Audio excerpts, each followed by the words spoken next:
regionally, never got that international title. He is now on the favorites.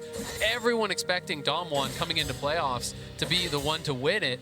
But now you're at match point here against T1. You've got to step up. And again, trust in your team to know that, hey, I'm going to play weak side. We're going to have to find advantages somewhere else, or we're going to have to find setup on the top side with this Gragas, because this is not the champion that you instantly carry games on from the laning phase. Yeah, and we've seen him on Graves, we've seen him on Lucian, and this is the first time this series, maybe even this whole tournament long, that we see him on some kind of weak side champ to just negate the Jay's lane phase and be there for team fights. But both junglers pathing top once again. Yeah, absolutely. I mean, he's played Graves, Jax, Jace, Lucian. He's played the Kennen as well, and the Gwen. So, you know, really none of those weak side champions. It is interesting that he's gone Phase Rush instead of the Comet. Comet is much more common into these range matchups. And it does make me wonder if, okay, if you think you're going to be playing weak side, do you go a more tanky utility style build here and just play with Phase Rush? Or will he still go to what is very standard in the Everfrost? Keep our eyes out for it, because lockdown would be really important, especially on a mobile Rise. Something we've been talking about the whole series long, and that Gragas will add more to it. Feels like Damwon have a lot more engagements to work with, but as expected, both side lanes have the push. Both junglers pathing towards top. Owner will finish his red and will be a little bit faster than Canyon for now. And mid lane is where Canyon's been focusing.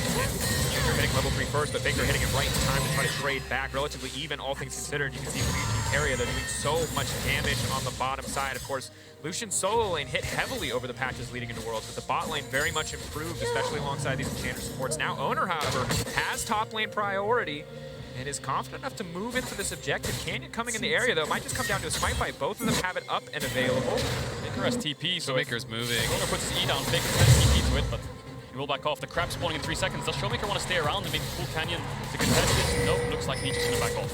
Yeah, I think if Showmaker stays there, when he plays that much easier. Yeah, so Canyon based after clearing his top camps and is running towards the bot side second respawn. And Owner stayed around on the map. He cleared out his Raptors, he's moving to this bot crab. Faker had mid push, put a ping down, they still have bot push, so that's going to be double crab for Owner. Canyon pushed back in this early game. 2 wards invested from Damwon on the top side into their own jungle, so not a lot of information to work with here for Damwon.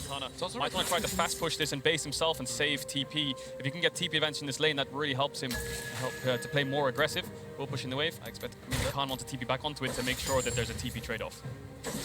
Kana push in. Khan, expect to see it come out. Boots of Lucidity early on.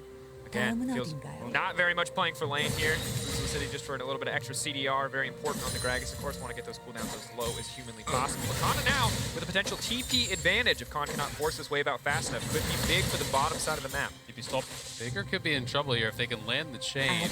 Canyon is in the area, they're going. Locking down, going through the chain, will connect Canyon in the area. That's the Water Blade coming through. Level 6 Faker, not nearly enough. One more auto, first blood for Showmaker. Yeah, really clean execution there from Damwon. Canyon flashing forwards to make sure the route lands. Really good chain coming out from Showmaker. And maybe if Kana saved TP there,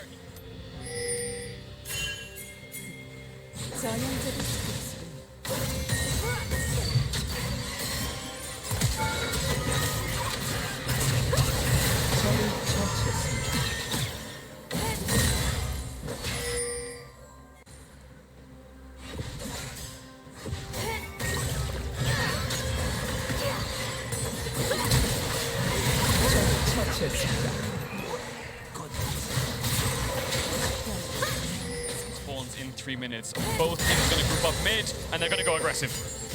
Gale Force is traded back and forth. Canyon defends the entire team. The knock is there while broke, but now Gomushi is overstayed. Well, carrying his move forward to Divine Block. That's going to be the catch. Now Faker knocked back the entire team, and he's just so squishy. That's the locker coming in from Showmaker. He's just for a few more kills. T1 pulling back in the mid lane. Damwon Kia, the flash over the body slam carrier. Gonna get locked up. No, the flash comes out, but Showmaker still manages to find the kill on a rampage. He will not go out quickly. Now Showmaker moving in. Oh, baby, not the next Faker. Showmaker popping off. Welcome to the show. 5-0-1. Damwon up against it, and who else but Showmaker, their star. Aggressive onto Ghost and pushing him back and getting his summoners. The problem is there's no objective there available, even if the play does work out. And who's ready to respond to mistakes and overextensions? It's Showmaker. He arrives just in time and cleans up, and he's gonna solo kill Faker! Oh, Showmaker showing up here when it matters most. Game 4, 6-0-1. In an even fight, there is no way they can come out on top. Maybe if Showmaker's off on a side lane, but you can see he's focused, he stays true for the team. Barrel fishing for an engage. Go fast, activate Aurelias, but will not find the engage. T1 holding on, holding their ground, but eventually this Baron will be threatened by Damwon Kia, and they will need to find a way to force a fight. Yeah, T1's only strong point right now is Gumayushi. He's up a level on Ghost, and we've seen what Ghost does against Lucians in mid lane when they're ahead against Rogue. Hans was able to find the picks to get Rogue back in the game. Can Gumayushi do the same? On T1, has the Lucian, is up in CS, has a Lulu next to him, Owner. Knocked up, a bit of poke damage now. She's still stepping forward. Big Colin trying to isolate Ghost. Showmaker coming in on the side. That's going to be the Gragas on the backside. Keep your eyes on Khan. Body slam flash is an option. He's going to move in. Faker flashing over the wall, just trying to make it up safety. But Canyon on the chase. He's going to find the root over Faker. The stun into the wall. And there is Beryl.